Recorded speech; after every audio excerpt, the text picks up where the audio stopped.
this, Yeah. right? Jesus. All of this is from the case. Yeah, Just this is a minor part of it. This is like 10%. Oh, There's millions of documents. Okay, and then you see these pictures from a photographer named Lou Demates. This is the very first day of the trial in Ecuador. Right there, right outside the courthouse. right. It's beautiful. Johan Cruyff era futbolista, ¿no? Futbolista Eres Johan Cruyff sin la plata. sin la plata, sin la plata, sin la nacionalidad y sin el talento.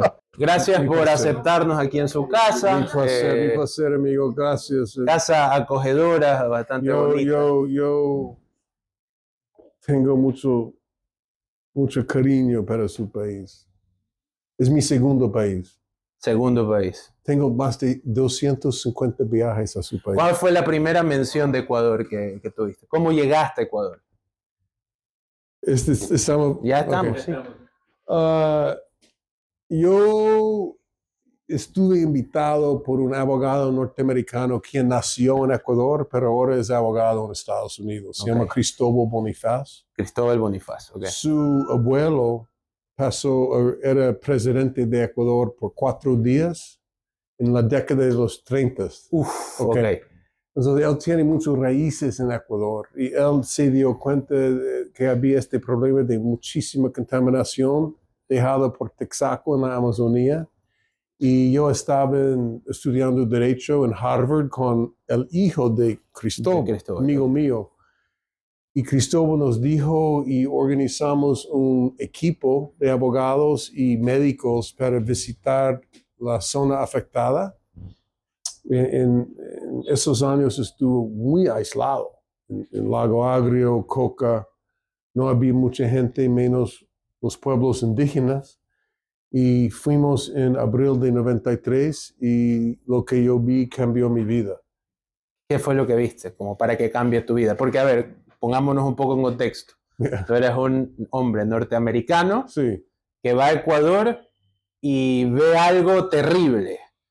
Para nosotros, en contexto, que probablemente hemos visto cosas terribles en Ecuador a lo largo de los años, puede ser que hasta vivamos un poco con esas desgracias. Pero, ¿qué significó para ti? ¿Qué fue lo que viste? Me choqueó, no sé la palabra. Te choqueó, la gente lo va a entender. La gente lo va a entender. Me hizo un estado de shock. Yo vi lagos abiertos de petróleo en el suelo de la selva. En el suelo, en este ecosistema que antes había sido bonitísimo, con mucha biodiversidad. Claro. La importancia de la Amazonía al mundo, a la humanidad, a la vida en el mundo es clave y casi no podía creer que una compañía de mi país, porque como gringo, como norteamericano, yo llegué representando mi país, representando en una manera de hablar texaco, ¿no? Claro. Claro, y aparte culturalmente ustedes, digamos, celebran mucho a las empresas, ¿no? Exacto, y casi no puedo creer mis ojos. Tanta contaminación, pero lo peor es cuando me di cuenta que toda esa contaminación no fue producto de ningún accidente. Fue parte de un plan de ingenieros para ganar aún más provecho, más plata para la compañía al costo de la salud y las vidas y la libertad de la gente que vivía allí. Entonces, realmente, cuando yo lo vi, yo pensaba de inmediato que Texaco había cometido un crimen ambiental en Ecuador. Y yo quise en ese momento saber quién es responsable, cómo se puede dar algún remedio a la gente afectada. Yo sentí algún nivel de responsabilidad como norteamericano porque Texaco es una compañía de mi país. Entonces, de ese momento al inicio, yo sentí muy vinculado con los ecuatorianos que vivían en la zona afectada, en el sentido que yo llegué de un país donde existe la compañía que cometió el crimen ambiental. Sí. y en Ecuador había la gente que estaba pagando un altísimo precio Sí. por el daño que había hecho. Y tu primera acción ahí es buscar el culpable, digamos. Querías buscar quién era el responsable de lo que había pasado. Claro, pero ¿Y yo... eso en qué año es más o menos? 93, abril. Ok. Yo era recién graduado de Harvard Law School. Y entrenado como abogado. Entonces, ¿qué hace abogados cuando ven contaminación? Quieren... Y con el ímpetu juvenil de la Sí, juventud y el idealismo. Quise hacer una Claro. demanda. Claro, claro. Porque el mecanismo de la ley existe exactamente para dar justicia. Eso fue mi concepto, ese entonces como un concepto un poquito quizás ingenuo, como joven abogado. O sea, en retrospectiva... He aprendido mucho en los 30 Claro. años desde ese viaje. Claro, claro. Pero eso es como sentí al inicio. Ok, 93, nos ubicamos en ese año y han pasado muchas cosas. De ahí a, digamos, la parte más alta de ese conflicto, que fue el caso Chevron como tal. Estamos hablando que año 2008, 2010. Caso, es decir, el caso legal en Ajá, Ecuador. el caso legal, sí. Empezó en 2001 Ok. y terminó en 2000, más o menos, 13. Ok, entonces... 2013, ¿es como se dice? Sí, 2013. Ok. Sí. Y seguí un poquito después en Ecuador y también existía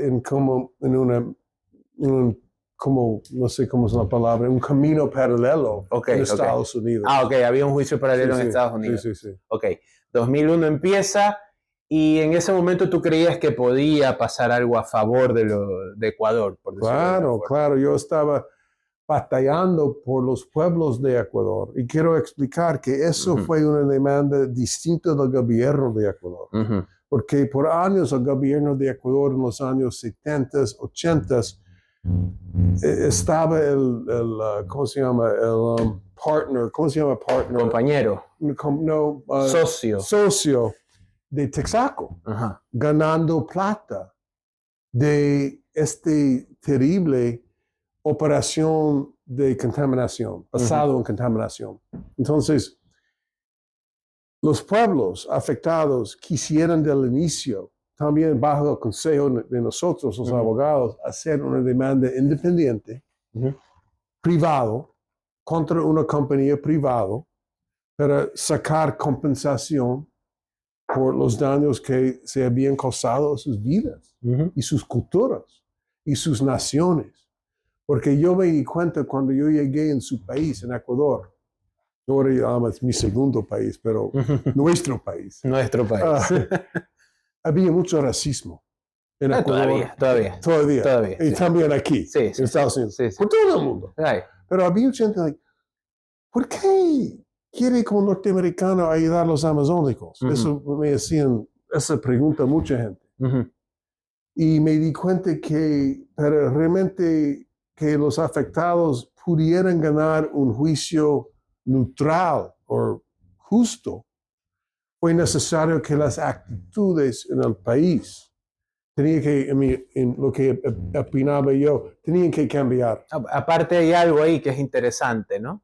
El hecho de que te hagan la pregunta siempre, usted, hombre norteamericano, ¿por qué quiere ayudar a este país? Porque siempre es al contrario. Cada vez que viene un norteamericano a Ecuador, vamos a reventar las fuentes naturales. Entonces, claro, es cierto. Pero muchos de los gringos que trabajaban en Ecuador de la industria petrolera me odiaban.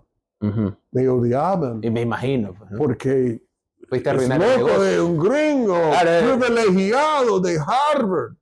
Quiere ir a Ecuador y pasar su tiempo en las piscinas de petróleo.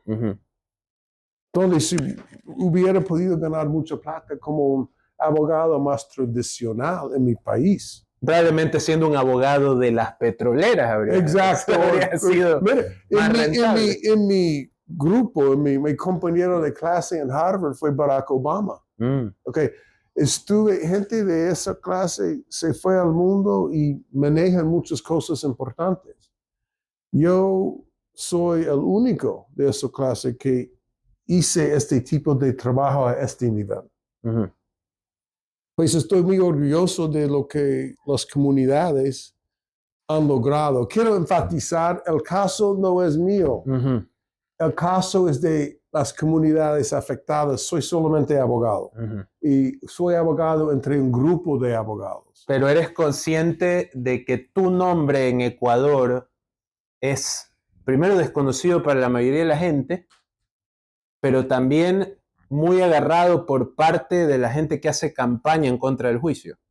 Sí, sí sabes lo que está pasando en ese aspecto. Hay mucha gente haciendo campaña contra el juicio. Todavía hay cuentas en Twitter que pautan la historia del juicio de Chevron con tu nombre diciendo él quiso beneficiarse del juicio. Sí.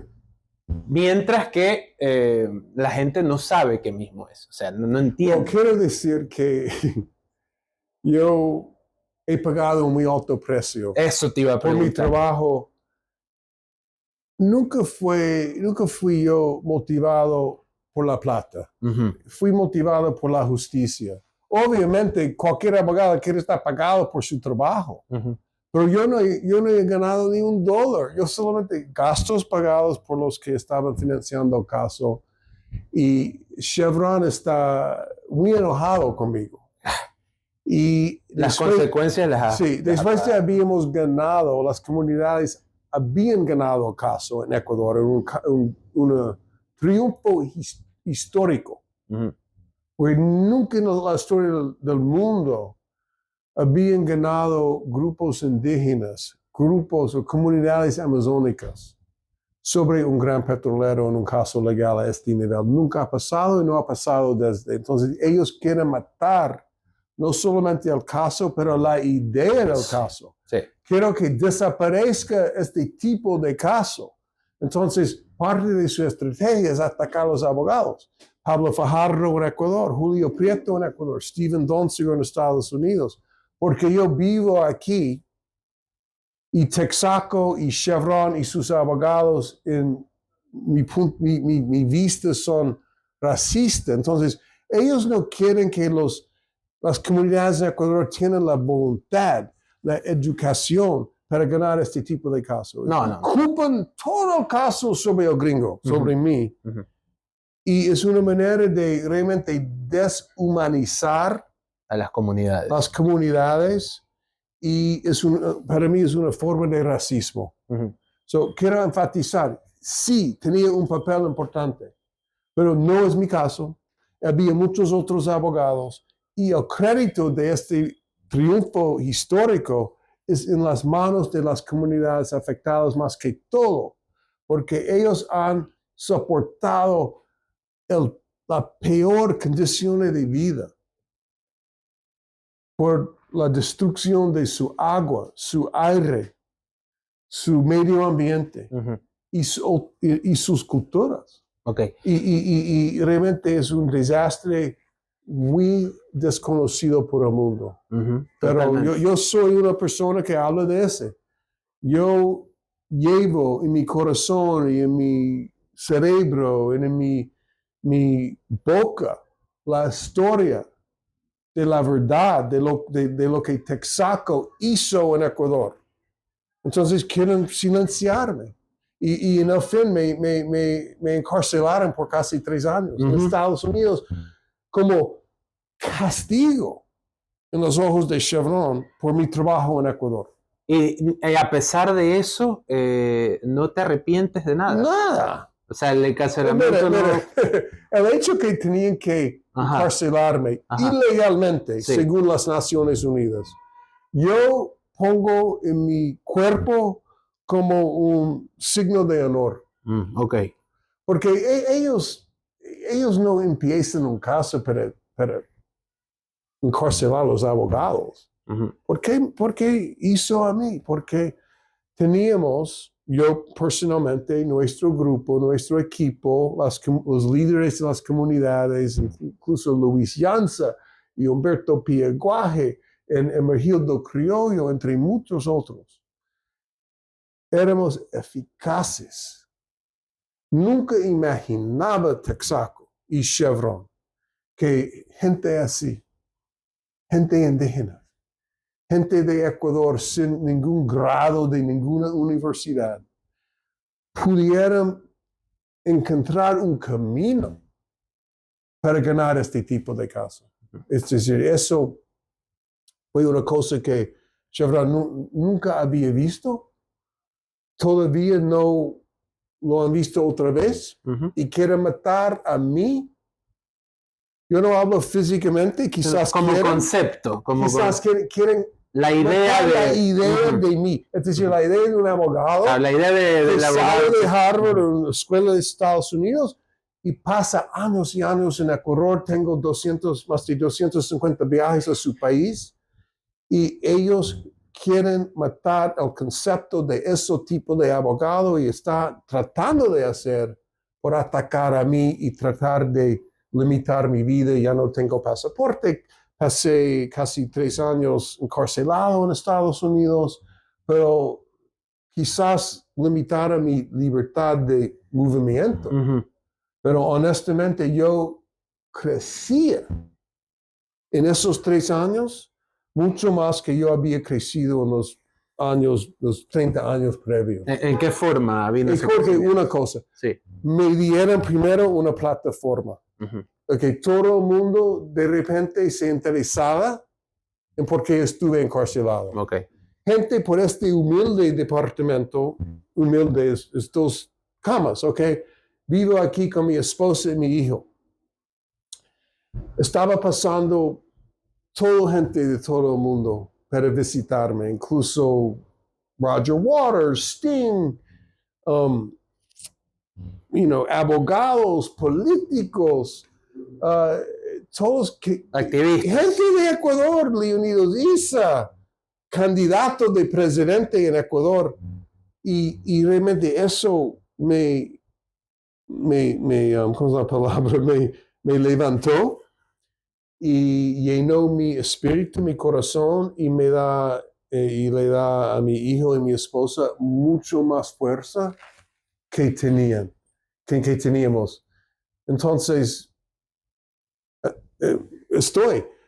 como digo, no me gustaba ese periodo de 993 días de estar detenido. La mayoría en este departamento. Pero te dio aprendizaje. Tenía un ankle brace. Tobillera, sí. Pero me fortaleció mucho. Y mi mamá siempre me dijo que cualquier problema en la vida tiene dentro de ese problema una oportunidad. Tiene que abrir los ojos, identifica la oportunidad y se va por ahí. La filosofía de mamá siempre... No. Mi mamá siempre estuvo presente, ella falleció, pero siempre fue así cuando estaba criándome y me ayudó mucho en ese momento. Y después de esa lucha, porque obviamente fue una lucha en la que te fuiste contra un gigante conglomerado internacional, sufriste las consecuencias y evidentemente te ves fuerte, o sea, se te ve el semblante de que es algo que te llenó tanto en aprendizaje como en alma, como bien has mencionado. ¿Cómo lo ves ahora? Porque, por ejemplo, en Ecuador ahorita estamos pasando por otro tema, que es la minería. Sí. ¿No? Han llegado grandes conglomerados mineros. De hecho, ahora mismo hay una pugna en Azuay porque Dundee, la minera canadiense, va a explotar las zonas hídricas donde hay agua. Y el gobierno le está dando campo abierto para hacer esto. ¿Crees que el tema ecológico, sobre todo en Latinoamérica y en los países que todavía están, digamos, viendo qué camino escogen, todavía la lucha ecológica está muy lejos de tener importancia general? ¿Qué opinas tú al respecto?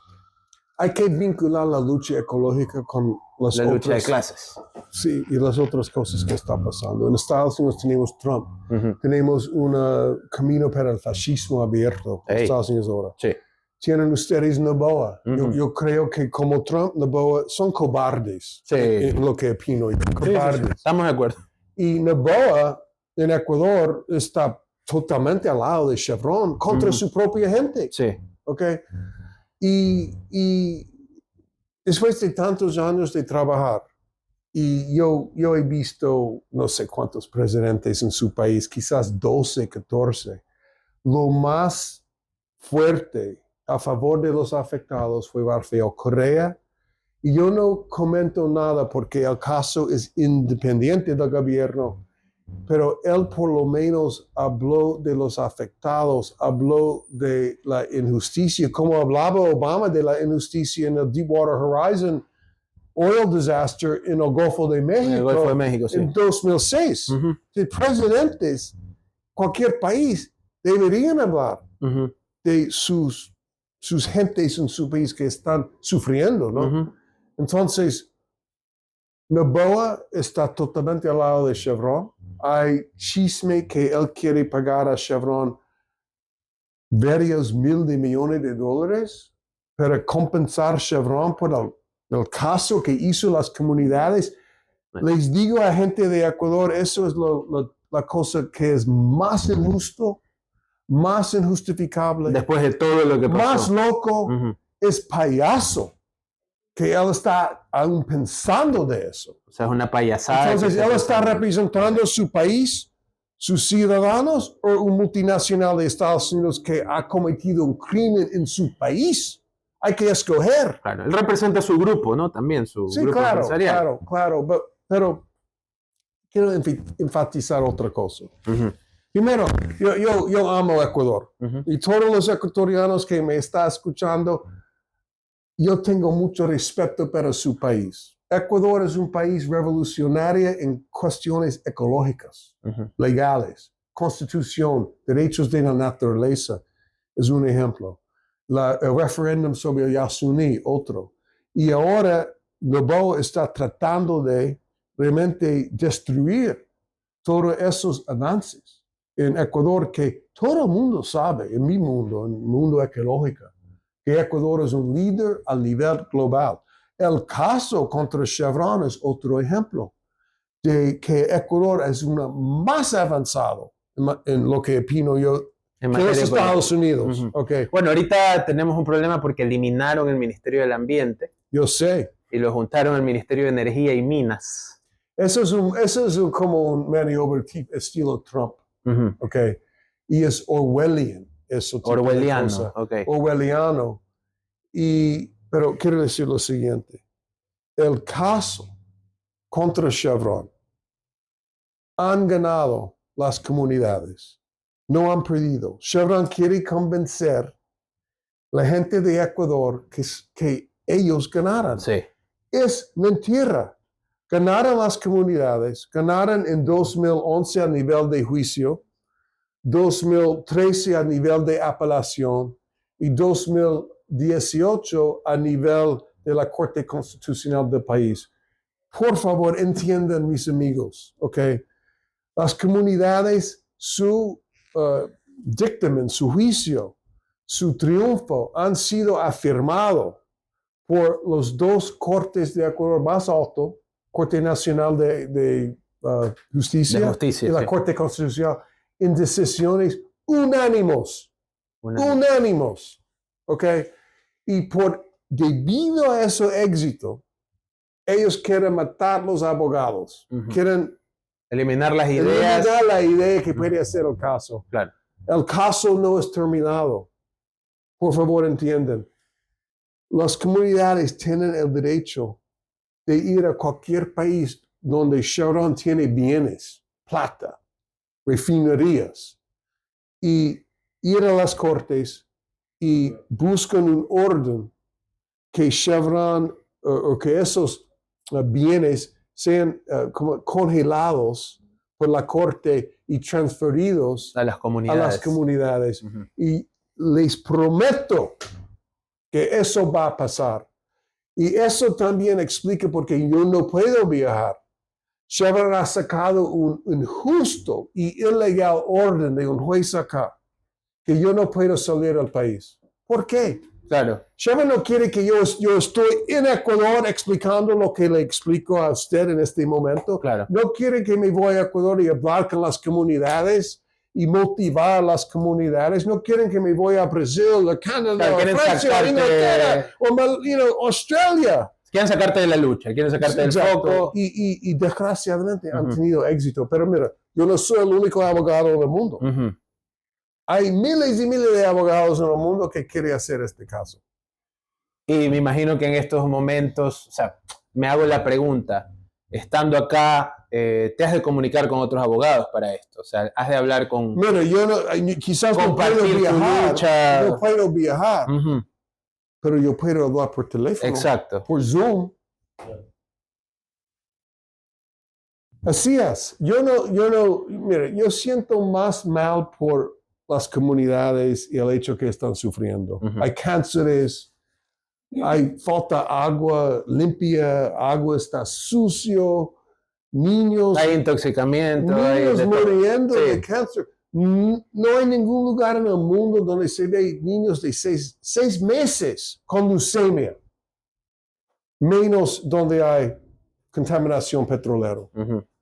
Leucemia viene de smoking, fumar. No hay ningún niño de 6 meses que fuma. ¿Por qué hay niños en Ecuador de meses muriendo de leucemia? Obviamente, porque todo este área de 1,500 square miles, no sé cómo se... Sería millas cuadradas, ¿no? Porque ustedes, millas cuadradas. ustedes no utilizan el sistema internacional. Está contaminado Ujú. casi totalmente. Y los grupos indígenas sufren terrible, pero no es solamente los indígenas, es los campesinos, los que... No, pues los pueblos, los cantones que se alimentan los de esa agua, migrantes claro. que han llegado ahí hace décadas Ok. de Loja y otras ciudades. Pues es un problema no solamente de Ecuador, es un problema del mundo, Ujú. de la humanidad, y es importante que la gente entiende lo que pasó. Para no irnos tan deprimente después de toda esta conversación, quisiera saber si tienes algún punto de vista optimista de decir sobre esto, sobre lo que ha pasado, sobre lo que se más viene. optimista. Si hay algo que la gente deba tener en cuenta para decir, bueno, todavía hay esperanza de que esto mejore. Ok, mira, hay que ser optimista siempre. Yo mantenía optimismo durante mi detención, 3 años. Ujú. Número 1, las comunidades afectadas ganaron, tienen su juicio. Número 2, ese juicio puede estar ejecutado contra Chevron en cualquier país del mundo. Okay. Y hay abogados interesados. Okay. Ujú. Número 3, aparte de eso, el hecho que las comunidades ganaran un dictamen de $10,000 millones contra un petrolero norteamericano, afirmado por los 2 cortes más altas de Ecuador, en el país donde Chevron quisiera que pasara el caso, es un logro